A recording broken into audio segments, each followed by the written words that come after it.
مولانا صاحب، پچھلے کچھ عرصے میں مسلم لیگ نون کے بہت سے لوگ آپ کو ملے، نواز شریف صاحب بھی آپ کو ملے، انہوں نے کوشش کی کہ وہ آپ کے ساتھ ریکنسائل کر لیں، دوبارہ آپ کو اپنا ساتھی بنا دیں، اور ابھی تک دعویٰ کرتے ہیں رانا ثناء اللہ صاحب کہ مولانا صاحب آخر کار ہمارے ساتھ آ ملیں گے، لیکن ابھی تک آپ کی گفتگو سے اندازہ ہو رہا ہے کہ آپ ان کے ساتھ نہیں جانے والے. تو نواز شریف صاحب بھی آئے آپ کے پاس، تو معاملہ طے کیوں نہیں ہوا؟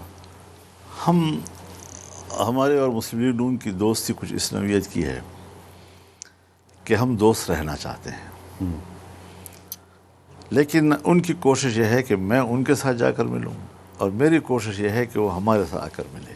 بس یہ ہے ابھی تک فی الحال تنازع جو چل رہا ہے ہمارا. تو یہ جو اور شاید میرا مطالبہ ان سے صحیح ہے. اچھا کہ آپ مجھے آگے ملیں، تو آئے آپ کے پاس؟ جی نہیں، لیکن اپوزیشن میں بیٹھے نا. اچھا، آپ کہہ رہے ہیں کہ اپوزیشن میں بیٹھے؟ اپوزیشن میں بیٹھے جی. اچھا، میں نے قومی اسمبلی کی تقریر میں بھی ان کو کہا اچھا، اپوزیشن میں آؤ، اقتدار میں نے کہا پی ٹی آئی کو دو.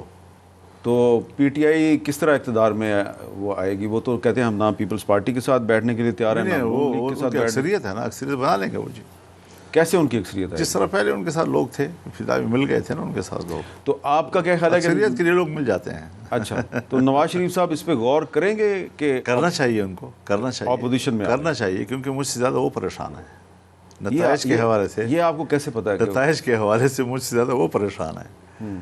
مجھے پتا ہوتا ہے نا، اپنے دوست کا آدمی کو پتہ نہ ہو تو پھر کیا کرے گی. میرے بڑے بھائی ہیں وہ. اچھا، تو آپ کے بڑے بھائی ہیں، تو الیکشن سے پہلے کیا یہ درست ہے کہ مسلم لیگ نون نے آپ سے یہ کہا تھا کہ آئیے آپ ہمارے ساتھ مل کے الیکشن لڑیں، لیکن شیر کے نشان پہ لڑیں؟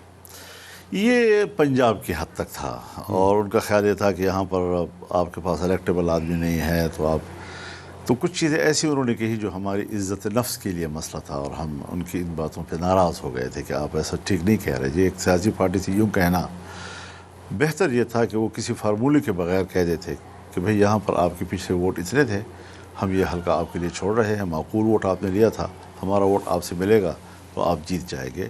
یہ حق تھا ہمارا ان کے اوپر، لیکن ان کو شاید یہ بات بھری نہیں لگی یا مناسب نہیں لگی ہوگی، تو انہوں نے پھر ہمیں الیکشن میں حصہ داری نہیں دی.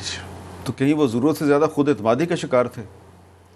ضرورت سے زیادہ خود اعتمادی کا شکار تھے. ان کا خیال یہ تھا کہ ہر شخص ان کو ووٹ دے رہا ہے، اور کسی اور پارٹی کی ہمارے پارٹی کے ساتھ گنجائش نہیں ہے. آپ نے دیکھا نا جب میاں صاحب تشریف لائے باہر سے اور امید پاکستان بن کر تشریف لائے، تو لاہور میں جو ان کا جلسہ تھا یا استقبال تھا ایئرپورٹ پر، تو اکیلے مسلم لیگ نے کیا، کوئی دوسری پارٹی کو تو نہیں دعوت دی انہوں نے. اور اس وقت تک تو وہ پی ڈی ایم کا حصہ تھے اور آپ پی ڈی ایم کے سربراہ کسی کو تھے. نہیں بلایا اس کے باوجود. پھر صرف یہ نہیں کہ کسی کو بلایا نہیں، پورے تقریر میں پی ڈی ایم کا شکریہ تک ادا نہیں کیا کہ آپ نے 3 سال میں کچھ کیا بھی ہے یا نہیں. اور اس کے بعد پھر آپ نے اسحاق ڈار صاحب کے ذریعے ملاقات کا پیغام بھیجا، تو ملاقات کافی دنوں کے بعد ہوئی تھی. جی کچھ باتیں ایسی تھیں کہ جس بات پر میاں شہباز شریف صاحب اور ان کے رفقا آ کر اصرار کرتے رہے، تو بار بار وہ تشریف لائیں اور اصرار کریں اور میں اس کا کوئی مثبت جواب نہ دے سکوں تو باعث شرمندگی ہوتی ہے.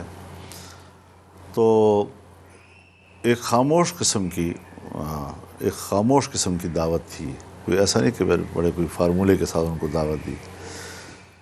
اور میری رائے یہ تھی کہ میں میاں صاحب سے بات کر لوں، تو وہ سمجھ گئے شاید میری بات کو، اور انہوں نے ان کو کنوے کیا، تو انہوں نے خود رابطہ کیا کہ میں آ رہا ہوں آپ کے پاس. تو میں نے پھر ان کے سامنے جو اپنی بات کی، تو انہوں نے کہا کہ آپ کی بات بالکل صحیح ہے. پھر ایک کمیٹی بن گئی؟ نہیں، کمیٹی بھی نہیں بنی تھی، اب تو کمیٹی بھی نہیں ہے جی. اچھا، کمیٹی کس بات پہ بنتی؟ موضوع ہی نہیں بن رہا تھا نا جی. اچھا، موضوع نہیں بن رہا تھا. موضوع نہیں بن رہا تھا. اچھا چلیں، یہ خرچگاری کی بات ہے کہ انہوں نے میرے ساتھ. اچھا، اب یہ بتائیں کہ یہ جو ابھی سپریم کورٹ کا فیصلہ آیا ہے، انہوں نے مخصوص نشستوں پہ جو پشاور ہائی کورٹ کا فیصلہ ہے اس کو معطل کر دیا ہے، اور جن پارٹیوں کو پی ٹی آئی کی سیٹیں مل گئی تھیں، نون لیگ کو بھی ملی، پیپلز پارٹی کو بھی، آپ کو بھی ملی تھیں، اب آپ کی بھی 3 سیٹیں جو ہیں وہ نکل جائیں. آپ نہیں سمجھتے کہ یہ غلط تھا کہ پی ٹی آئی کی سیٹیں نہیں لینی چاہیے؟ ہمارا تو دماغ پھر گیا ہے. آئین کے حوالے سے پشاور ہائی کورٹ کا فیصلہ معتبر ہے، لاہور کا معتبر ہے، اسلام آباد کا معتبر ہے، سپریم کورٹ کا معتبر ہے، الیکشن کمیشن کا معتبر ہے. قوم کو ایسا کر دیا ہے کہ سمجھ میں نہیں آ رہا کہ فیصلے کی